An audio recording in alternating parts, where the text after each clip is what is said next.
I'm sure we all have that one crazy uncle or aunt in our family that just goes to every family reunion and might have a little too much to drink or just come in a little uneasy, and he or she always seems to start stuff.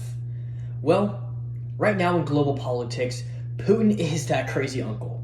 Vladimir Putin, the leader of Russia, is that crazy uncle in the global sphere. He's starting stuff with Ukraine right now and just trying to nudge them along and maybe start some conflicts. I'm going to talk to you today about the US relationships with Russia. Why does this matter? This matters because in our political, economic, and social lives, our all can be impacted by other major global powers, aka Russia. So by Russia starting stuff or starting to, you know, cause a little conflict with Ukraine, that's going to impact the United States' relationships with Ukraine and with Russia.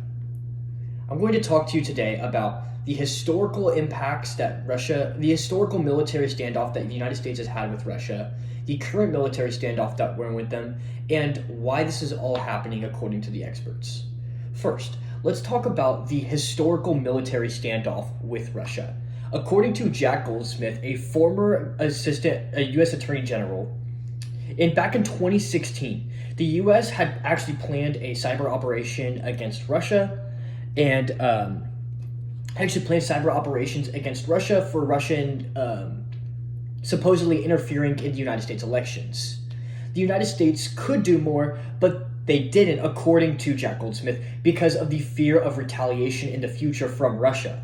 The whole goal, according to Jack Goldsmith, was to avoid a war or escalation with Russia, which is why we inevitably didn't go into a full-launched cyber operation or cyber breach of Russian cyber operations.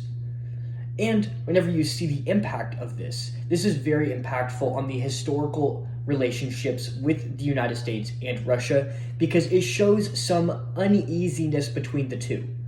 Which is why when we look at what's happening today, the current military standoff, according to Niall Ferguson in 2022, a historical analyst and professor of international affairs at Harvard, actually reported that on December 17th, Russia issued an ultimatum to NATO, which the United States is a part of 6 key demands, one of them being that the United States shouldn't have any short or middle-ranged missiles, intercontinental missiles, anywhere close to Russia, specifically within Iraq and Ukraine.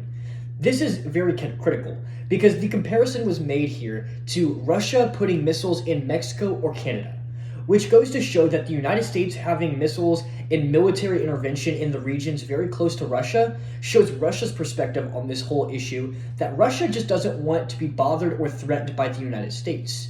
By putting it in the United States perspective or reversing the roles, it goes to show the different kinds of impacts that Russia views the United States as having by having military interventions in the region. Furthermore, Elliot Abrams, former national security advisor for the United States, talks about how enhancing our energy production and military strength, both of which are essential components of preparing for the new Cold War. Yes, he compared the current situation with Russia to a new Cold War.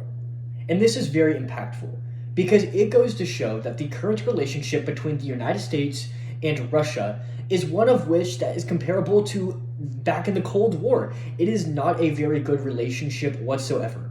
Both sides seem to be very threatened by militaristic and economic intervention, and it goes to show that the United States and Russia are both at odds with each other, and escalation could potentially come soon.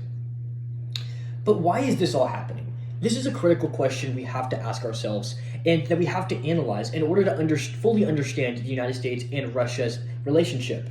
Joshua Mrvacek on April 4th of 2022, a foreign policy professor at Johns Hopkins University, talked to us about how the left in Washington actually believe that the whole situation with Russia is because far too often America has reached for the gun rather than the olive branch, something that President Biden is trying to do right now by not increasing military intervention in Ukraine and trying to provoke Russia anymore.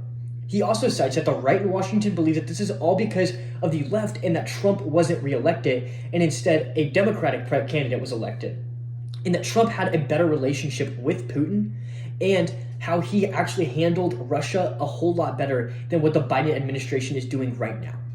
So we got here today because the Republicans believe that Trump should have been in office and he could handle the situation so much better. The left believes that we need to come up with diplomatic solutions to this issue, going to show that the United States-Russia relations are still very controversial in the United States.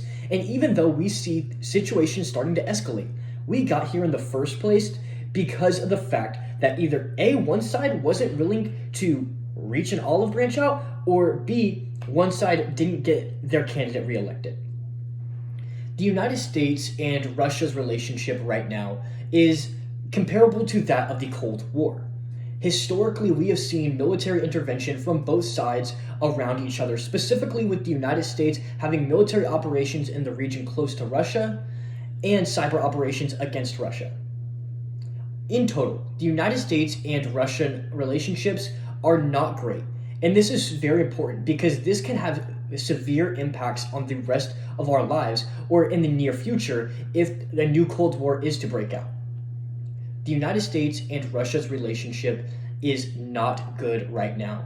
And the future is going to show that, and the future is going to hold a lot in store for this relationship.